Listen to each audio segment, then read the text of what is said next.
आज सकाळी सकाळी मम्मीचे बोलणे खाल्ले. तिचं म्हणणं होतं, "सगळ्या गोष्टी तुला अशा ऐनवेळीच का सुचतात? मी एवढ्या दिवसापासून म्हणते, की 4-5 दिवस झाले पप्पांनी खारे खोबरं आणून ठेवलंय. मी करते सगळं, तर मलाही करू देत नाही आणि स्वतः तर काही मदत करायचं नाव घेत नाही." तर आज सकाळी सकाळी मी आणि मोनाने मनावरच घेतलं. म्हटलं, "हे खारे खोबरं व्यवस्थित फोडून देऊ." मग मम्मी तोपर्यंत स्वयंपाक करत होती, कारण आम्हाला उद्या निघायचंय दोघींनाही.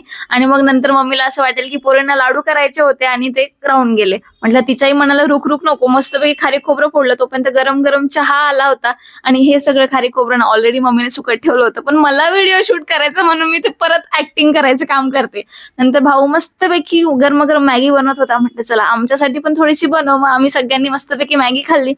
खारी खोबरं व्यवस्थित दुपारपर्यंत सुकलं. त्यानंतर ना हे बारीक करण्यासाठी जायचं होतं आणि आता रिदू मॅडम आम्हाला अजिबातही पुढे बसू देत नाही. म्हणते, "मामाची कार म्हणजे माझी कार आहे ना, मी मामासोबत बसेल."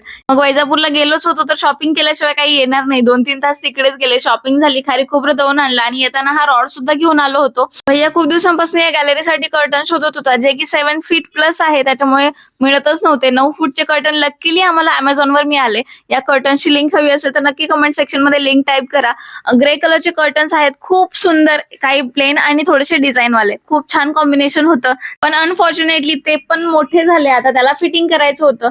तोपर्यंत मम्मीचं किचनमध्ये लाडू बनवण्याचं काम सुरू होतं. गूळ किसून रेडी होता. आम्ही हे जे गव्हाचं पीठ आहे ते सुद्धा भाजून घेतलं. त्यानंतर तेलामध्ये मस्तपैकी डिंक तळायचं काम सुरू होतं आणि मेथी सुद्धा बारीक करून घेतली होती. मेथीचे कडू लाडू कोणाला जास्त आवडत नाही, त्यामुळे फक्त 100 ग्रॅम मेथी घेतली. 2.5 किलो लाडू होते आणि सगळे लाडू मम्मीचे बांधून रेडी होते. आणि इकडे तोपर्यंत आमची एवढी मस्ती सुरू होती ना, जेवण वगैरे झालं आणि मस्तपैकी सगळेजण हाईड अँड सीक खेळत होते.